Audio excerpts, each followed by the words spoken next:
everybody, I am Swasti Jain and I welcome you again to Bio Talks with Swasti. So, हमने पुराने lecture में पढ़ा था कि बाइनरी फिजन वो होता है जिसमें पेरेंट बॉडी 2 डॉटर सेल्स में डिवाइड हो जाती है और हमने ये भी पढ़ा था कि बाइनरी फिजन 4 टाइप्स के होते हैं. आज के लेक्चर में हम क्या पढ़ने वाले हैं? आप देख सकते हैं यहाँ पर लिखा है multiple fission. So I told you before that binary fission में क्या होता है कि parent body divides into 2 daughter cells, okay? But in multiple fission what happens is parent body divides into many similar daughter cells. Now you have to focus on this word many क्योंकि ये सबसे important है. Parent body divides into many similar daughter cells, okay? So this is called multiple fission. Now multiple fission होने के लिए 2 process होती हैं.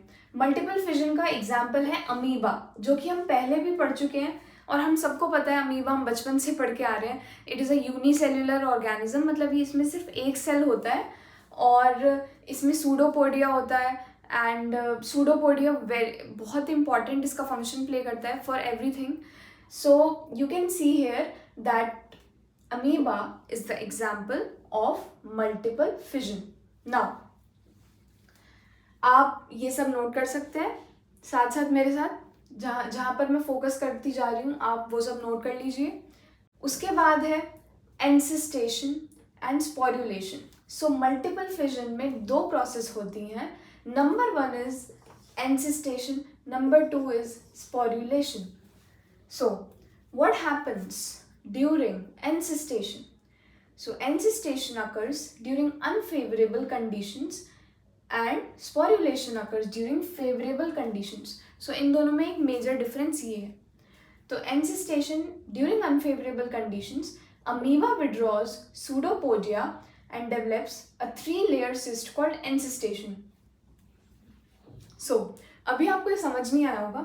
इसको अच्छे से समझने के लिए आप ये वाला डायग्राम देख सकते हो जिसमें मैंने दिखाया है कि दिस इज़ एन अमीबा और अमीबा ने अपने चारों तरफ एक 3 सिस्ट डेवलप कर लिए. You can see here this is a 3-layer cyst wall. Okay, now this is a nucleus and this is the cytoplasm. So what is encystation? It occurs during the unfavourable conditions. Unfavourable conditions का मतलब ये हो गया कि जब temperature, humidity, wind, all these things वो हमारे unfavourable हैं, तब अमीबा क्या करता है? अमीबा अपने अराउंड 3 सिस्ट वॉल डेवलप कर लेता है, जिससे क्या होता है? सिस्ट का फंक्शन क्या है? सिस्ट उसको प्रोटेक्शन देता है और डेसिकेशन से बचाता है. मतलब कोई भी अनफेवरेबल कंडीशंस हैं तो वो क्या होगा कि अमीबा को बचाएगा. Okay, so this is the function of forming a cyst. Okay, now what happens is after some time the favourable conditions arise. Okay, so ऐसा तो नहीं है कि टेम्परेचर हमेशा सेम ही रहेगा, विंड हमेशा सेम रहेगी, ह्यूमिडिटी सेम ही रहेगा. तो क्या होता है कि फेवरेबल कंडीशंस जब आते हैं तो nucleus divides amitotically to form several nuclei. So अगर आपको इसको समझना है तो आप इस फिगर में देखो कि ये न्यूक्लियस था. तो होता क्या है? During favourable conditions nucleus divides amitotically to form several nuclei. See here, this is the nucleus and it divides. You can see here it has divided, okay, amitotically to form several nuclei which gather cytoplasm to form pseudopodiospores. So मतलब आपको ये थोड़े से terms हैं इसमें जो आपको difficult लग सकते हैं, बट अगर आप इसको समझ के पढ़ेंगे तो आपको दिक्कत नहीं होगी. ओके, सो होता क्या है कि जो न्यूक्लियस है वो एमाइटोटिकली डिवाइड करता है और उसके बाद इट गैदर्स साइटोप्लाज्म. उसके बाद साइटोप्लाज्म आ जाता है. तो बहुत सारे आप देख सकते हैं कि यहाँ पर अमीब्यूले बन चुके हैं. जब बहुत सारे अमीबे बन जाते हैं तो हम उसको अम्यूबुले कहते हैं. ओके, अब देख सकते हैं आप कि फेवरेबल कंडीशंस जब आई तो अब हमें सिस्ट वॉल की ज़रूरत नहीं है.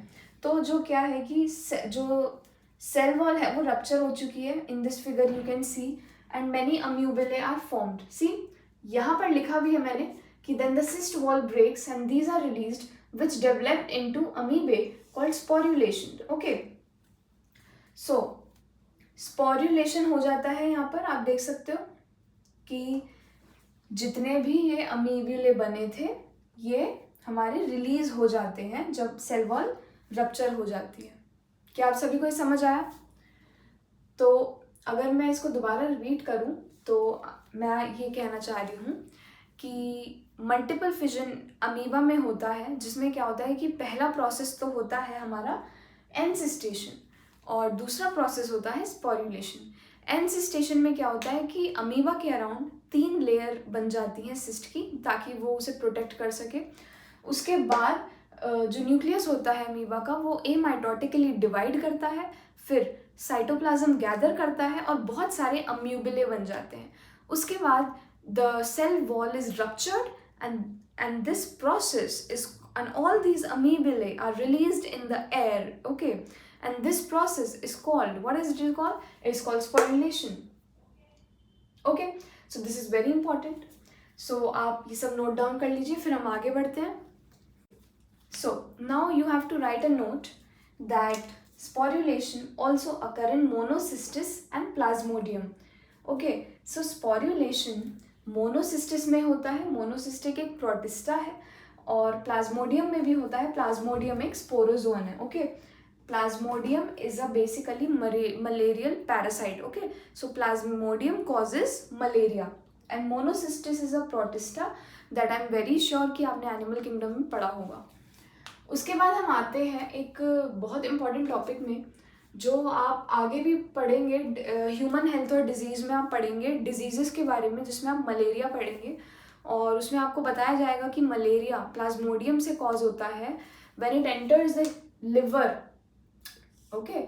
It occurs inside the liver cells and RBC of man, okay. And what happens is the multiple fission in plasmodium is called as schizogony. अब मैं जानती हूँ कि इसमें बहुत सारे ऐसे टर्म्स आ रहे हैं जो आपको डिफ़िकल्ट लग सकते हैं पढ़ने के लिए, पर मैं आपको यही कहूँगी कि आप कोई भी चीज़ रटिए मत. आप जो भी पढ़ रहे हैं उसको समझ कर पढ़िए, उससे आपको कोई भी टर्म डिफ़िकल्ट नहीं लगेगा. हर एक कॉन्सेप्ट को समझ कर चलिए. तो मल्टीपल फिजन इन प्लाज्मोडियम को हम कहते हैं schizogony, and it occurs inside the liver cells and RBC of man, okay. So you can see here, this is the RBC of man and this is the plasmodium here. Now by multiple fission it divides, the plasmodium divides in the RBC of man. Just imagine how fatal it is, you know, because it is dividing inside the RBC of man. You can see here, so plasmodium divides and these are called the merozoites. These are called the merozoites. Now what happens is that the RBC is burst. When the RBC is burst, these are released out, these merozoites are released out, and here residue is also formed. ये मैंने अभी board पे नहीं लिखा है, पर आप सुन लीजिए और आप नोट भी कर सकते हैं कि in binary fission residue is not left behind, hence the organisms are considered immortal, whereas in multiple fission some residue is left behind. So binary fission में क्या होता है कि पेरेंट से डॉटर सेल्स बनती है, तो there is no residue left behind, okay. But in multiple fission, so जब बाइनरी फिजन में कोई रेजिड्यू ही नहीं लेफ्ट आउट है, तो उन ऑर्गेनिजम्स को हम इमोर्टल भी कहते हैं. बट मल्टीपल फिजन में there is a residue that is left behind, that I told you just now, whereas in multiple fission some residue is left behind. So this is a very important point that you can note here. I hope you got my point. Thank you. So we'll meet in the next video.